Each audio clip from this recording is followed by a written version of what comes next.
Bienvenue dans des Beauty Talk Show. Je suis avec Mademoiselle Chloé. Nous allons passer un moment extraordinaire. Je suis habillée par Rich Collection. Générique.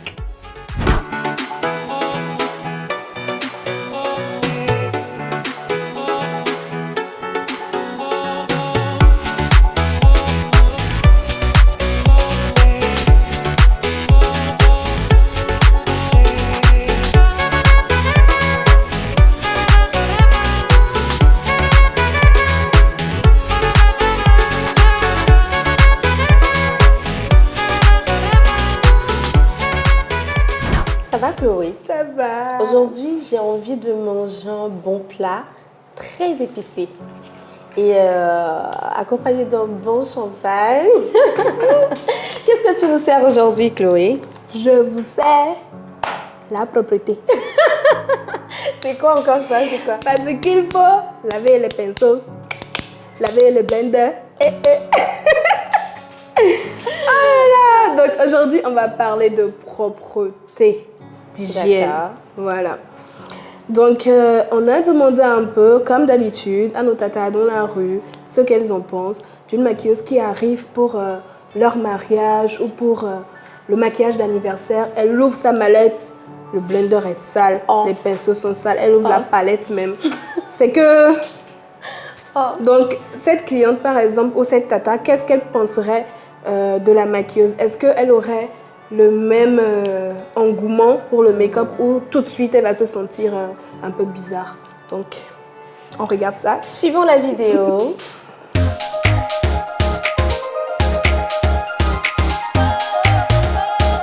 Comment serait ma réaction si je me retrouve face à une maquilleuse qui vient pour me maquiller avec des matériels sales? Déjà, je serais surprise, mais aussi je vais par la même occasion lui donner l'opportunité de se rattraper en nettoyant les pinceaux avant de me les utiliser, parce que c'est quand même une question d'hygiène et aussi de santé. Voilà, merci. Elle ne me maquille pas, bien évidemment. Elle ne me maquille pas parce que c'est très important qu'une maquilleuse vienne avec les matériels vraiment très propres. J'ai des problèmes d'acné, il y a les bactéries et tout ça. C'est pas vraiment très sain. C'est pas du tout bien. Donc. Moi, je suis très d'accord avec leur avis parce que moi, en tant que maquilleuse, je ne peux jamais débarquer chez une mariée ou soit une cliente, même à l'institut, et avoir des pinceaux sales, comme ce que tu tiens en main là. Comme ça, avoir des pinceaux sales, des blenders sales, un truc comme ça. Même la mallette est sale, non. Non, je ne peux pas. Absolument pas. Moi, ça ne peut pas me mettre à l'aise, le fait de travailler avec tout ce qui est sale. À ton avis, Chloé? Après, déjà, il faut dire que les pinceaux, les beauty blenders, on peut laisser les palettes, hein, mais pinceaux, beauty blenders, tout ce qui va sur le visage qu'on utilise pour le teint, ce sont des nids à bactéries. C'est vraiment de gros nids à bactéries. Donc, même quand on lave là. Après, on désinfecte avec un peu d'alcool avant de laisser sécher. Tout c'est très important. Et vous ne pouvez pas réussir un maquillage en ayant des outils sales. C'est pas possible. C'est pas possible. Imaginez le blender, même déjà, c'est sale, ça colle, tout ça. Moi, je peux dire, c'est pas en étant, comment dire, il y a une maladie, on appelle OCD ou un truc comme ça, les gens qui sont maniaques et tout. C'est pas être maniaque, hein, mais... Très maniaque. J'ai vu ça. Moi, je nettoie jusqu'à mes palettes. Tu verras pas de palettes c'est sales. ça. Non. Après, les tout fards à paupières, je nettoie tout. Toi, tu nettoies après chaque utilisation. Moi, je sais, j'ai un jour de la semaine, je prends tout, je nettoie tout, je désinfecte et tout ça. Mais c'est vraiment, toi, tu te sens à l'aise. Souvent, les gens me disent, mais Chloé, toi, tout le temps, tu nettoies. Make-up artiste, que toi, tu es là, c'est nettoyer tout le temps. Mais en fait, tu te sens tellement à l'aise quand tu veux travailler avec une cliente. Tu prends le pinceau, c'est fluide. Donc, vraiment, c'est très important. C'est important aussi de laver les pinceaux, les blenders, de mettre tout au propre. Parce que comme vient de le dire Chloé, le rendu du maquillage doit être parfait, sans imperfection, tout et tout. Et quand j'utilise ces pinceaux, par exemple, moi, c'est ce que je viens d'utiliser. Et si Chloé me dit, Ivana, maquille-moi, je ne peux pas utiliser les mêmes pinceaux pour elle. Non, absolument pas. C'est très important, l'hygiène des pinceaux. Alors, nous allons passer à la pub. Tu peux annoncer la pub? Pub. Pub.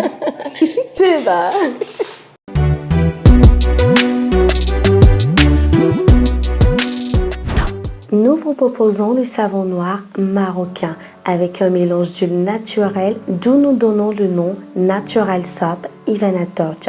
Ce savon est constitué d'un kit d'un savon jour et nuit pour hydrater la peau naturelle, d'un gommage à base de sucre pour gommer la peau pour avoir une peau lisse, un savon visage pour les acnés et les boutons, sans oublier notre huile réparateur qui protège la peau contre le soleil. Nous avons 2 gammes pour le teint noir, marron et clair naturel. Je précise que le savon noir marocain ne blanchit pas la peau mais clarifie le teint naturellement. Et pour avoir ce savon, il suffit juste de contacter le 93 31 31 36. Je confirme, hein, il dépigmente pas du tout la peau. Vous voyez, moi, je suis black, mais c'est le savon noir que j'utilise. Il est super top, j'adore. Alors, nous allons passer à la Biorepolis. J'adore cette rubrique. On y va.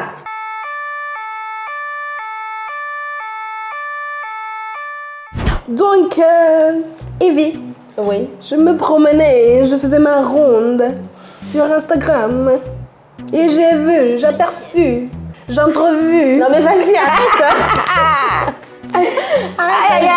Vas-y. un outil essentiel Oui. du maquillage.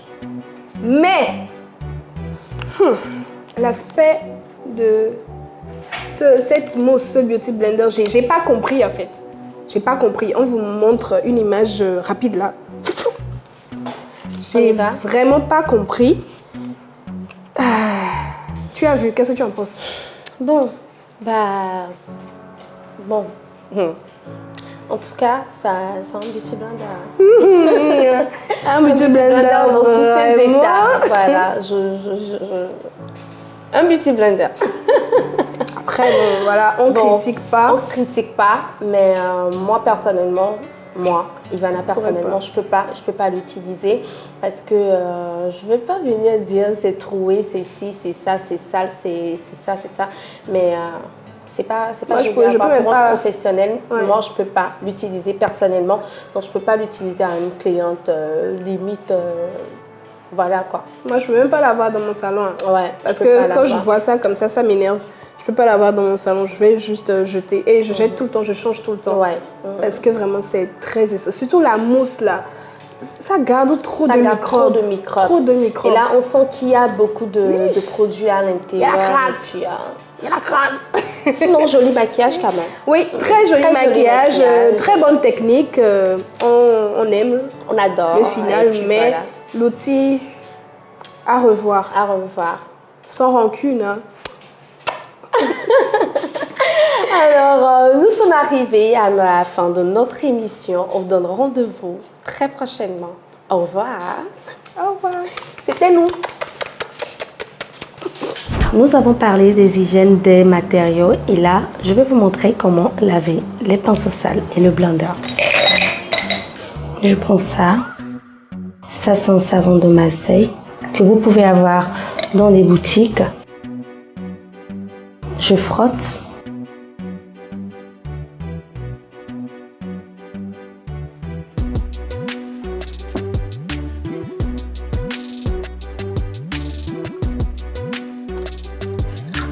Il faut faire très attention pour ne pas abîmer les mèches des pinceaux. C'est important. Ne pas aller dans tous les sens en faisant comme ça. Non. Vous allez gâter la mèche des pinceaux. Vous pouvez nettoyer les pinceaux aussi avec de l'alcool. On l'asperge et on nettoie.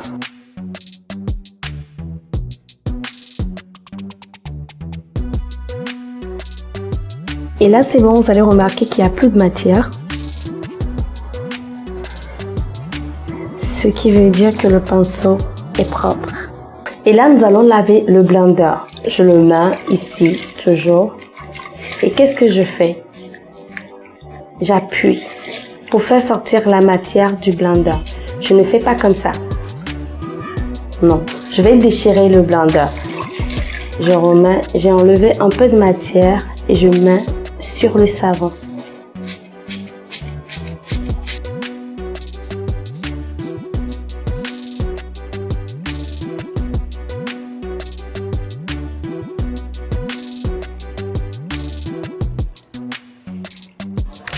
Voilà.